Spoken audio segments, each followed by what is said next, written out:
2020 has been a difficult year to say the least, but there are still ways to spread that Christmas cheer. Now, volunteering is an example of that. Not only helping others, but that altruistic act is known to increase our chemicals like oxytocin, dopamine, serotonin, all giving you that helper's high.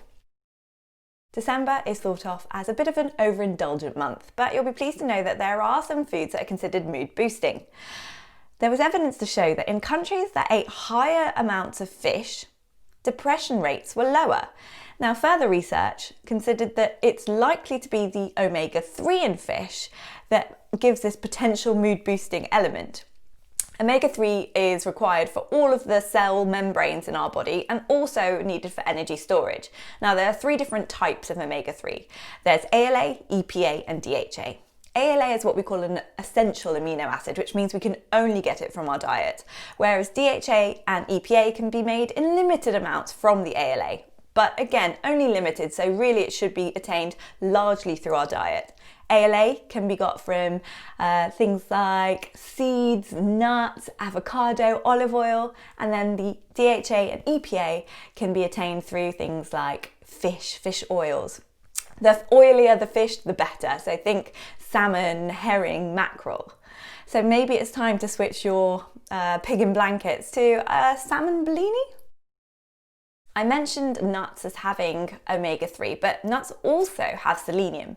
Now, selenium is an antioxidant and is needed to help with our defense system. Now, when our defense system is exceeded, we go into something called oxidative stress. And oxidative stress can be linked to mental health issues. But selenium is also needed to help convert ALA to EPA and DHA, and thus may also be linked to our mood in that way.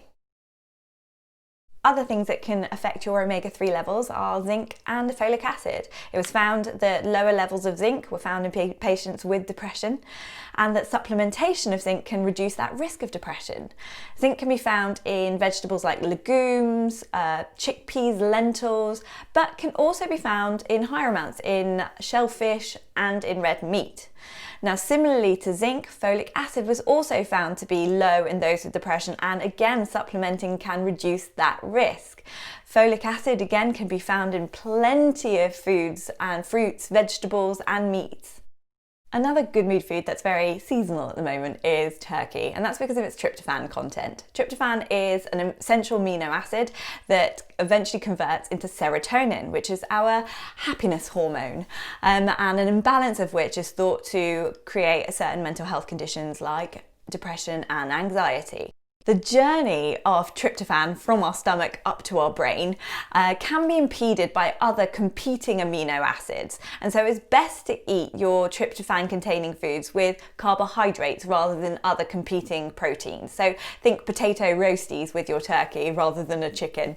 But you can get tryptophan from other types of foods if you're not a big turkey fan. So just think high protein foods. And if you're a vegetarian or a vegan, it comes in higher contents in things like squash seeds and pumpkin seeds. Protein is also important in our diet because it helps to stabilize blood sugar levels, as does high fiber foods. And that stabilization of blood sugar levels often helps with moods because we all know that we can all get pretty cranky when our sugar levels take a big old crash. Fiber is also really important because it's what our gut bacteria feed off. It's considered a prebiotic. And it's our gut bacteria that help convert that tryptophan into serotonin. I'd also like to do a little tip of the hat to our beloved cocoa plant, because what would Christmas be like without a bit of chocolate? Now, a whole load of chocolate is not ideal because of the sugar content, but a little lovely square of that melt in the mouth goodness can help release some of those endorphins, giving you that warm and fuzzy feeling. There are also other stimulants in there that may indeed help our serotonin levels. With all this chat of food, it is hard not to overindulge, but do be mindful about the amount that you're eating over Christmas. On average, we eat 6,000 calories on Christmas Day, and given that most women should only be really having around 2,000 calories and men on average about 2,500 calories, 6,000 is quite a lot. So perhaps think about portion control, so that way you don't actually have to limit the variations of different foods that you can eat. But also think about exercise. It's very tempting to sit on the sofa all day, but let's try and incorporate physical activity into your festivities. So if those ice rinks are open, get on one of those instead over Christmas, or perhaps do a lot of dancing on Christmas Day, or incorporate a little tradition of a hike or a walk on Christmas Day or New Year's Day. Another thing we tend to have in excess of over the Christmas period is alcohol. Now, alcohol can affect certain chemicals in your brain that can actually lead to your moods going down. Yes, at the time you might feel a bit more relaxed and happy, but it does tend to inhibit your moods later on. So I would ensure that you stick to that 14 units a week recommendation. And if you are going to drink, don't do it all those 14 units at once. It may be worth having days where you don't drink at all. And certainly if you are prone to low moods, maybe steering clear of alcohol altogether would be a better idea.